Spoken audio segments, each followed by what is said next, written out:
Bonjour à tous. Aujourd'hui, on va décrypter un changement, mais alors un changement majeur pour tous les propriétaires de biens immobiliers en Israël. Si vous louez un appartement, ce qui suit va directement vous intéresser. On peut dire que l'ère d'une certaine tolérance est bel et bien révolue et que l'administration fiscale a de tout nouveaux atouts dans sa manche. Pendant des années, on le sait, de nombreux propriétaires ont navigué dans une sorte de zone grise, sans toujours déclarer la totalité de leurs revenus locatifs. On aurait pu s'attendre à un simple tour de vis, voyez. Mais le changement est, bien plus radical que ça. Oui, absolument tout. De la manière de déclarer aux outils de contrôle en passant par les risques que l'on prend, c'est simple, les règles du jeu ont été complètement réécrites. Et aujourd'hui, ignorer cette nouvelle réalité, c'est prendre un risque qui est juste énorme. Alors, parlons-en de cette fameuse zone grise. Cet espace un peu flou où plein de revenus locatifs passaient sous les radars, ça appartient désormais au passé. Le fisc israélien, le Mas Nassa, a décidé de siffler la fin de la partie. Mais au fait, qu'est-ce qui a bien pu provoquer un changement aussi soudain ?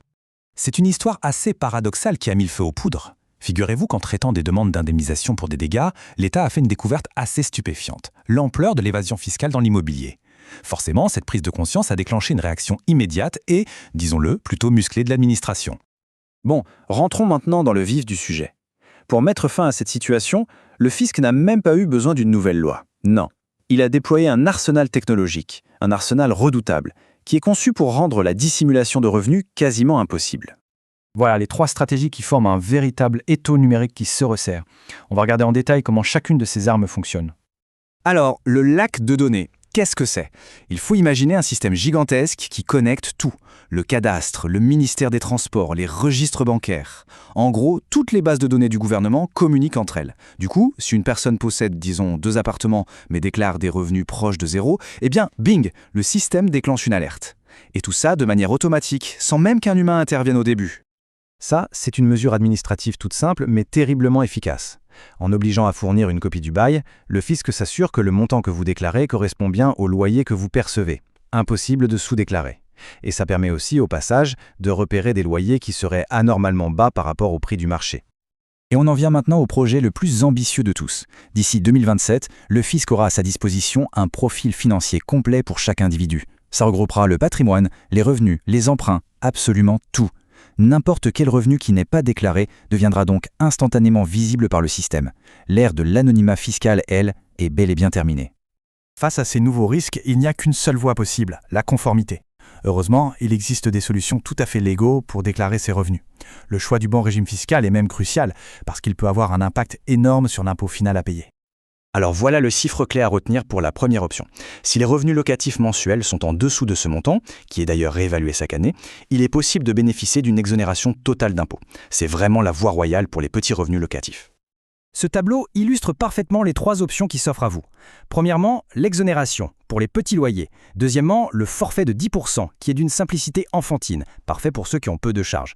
Et enfin, le barème progressif. Là, c'est différent. On peut déduire toutes les dépenses réelles, comme les intérêts d'emprunt ou les travaux. C'est souvent le plus avantageux pour les investisseurs. Ça, c'est un point qui revient souvent. Il faut être très clair. Qu'un bien ait été acheté ou qu'il provienne d'un héritage ne change absolument rien aux obligations fiscales. Les revenus locatifs générés par un bien reçu en héritage sont imposables. Point. Exactement de la même manière. D'accord, mais que faire si on a des revenus non déclarés qui datent des années précédentes ? La prise de conscience, c'est une chose, mais la peur des conséquences peut être paralysante. Heureusement, il existe une porte de sortie officielle. Cette question, c'est sans doute celle que beaucoup de monde se pose en ce moment. Est-ce qu'il y a un moyen de se remettre dans les clous sans subir les foudres de l'administration ? La réponse, c'est oui. Cette véritable bouée de sauvetage s'appelle la divulgation volontaire. La procédure est claire, on prend les devants, on déclare les revenus passés, on paie l'impôt dû avec des intérêts de retard, et en échange, on obtient une immunité totale contre les lourdes amendes et surtout contre les poursuites pénales. Le contraste entre les 2 colonnes est assez saisissant, non ? D'un côté, une démarche proactive qui permet de régler sa dette et de retrouver sa tranquillité d'esprit. De l'autre, attendre de se faire attraper avec des conséquences financières et juridiques qui peuvent être gravissimes. Franchement, le choix est vite fait. On arrive à la conclusion de cette analyse. Le message central est simple, mais il est vraiment essentiel de bien le comprendre. Attendre, aujourd'hui, ce n'est tout simplement plus une option viable. C'est aussi simple que ça. Les anciennes habitudes sont mortes et enterrées. Avec les nouvelles technologies qu'il a à sa disposition, le fisc a absolument tous les moyens de détecter les fraudes. La seule stratégie vraiment sécurisée, c'est de prendre les devants et de se mettre en règle. Évidemment, toute cette transformation radicale soulève une question beaucoup plus large. Cette lutte contre la fraude, rendue hyper efficace par la technologie, est en train de redessiner les frontières de notre vie privée financière. Et ça, c'est une réflexion qui dépasse largement le cadre d'Israël et qui, au fond, nous concerne tous. Merci de nous avoir suivis.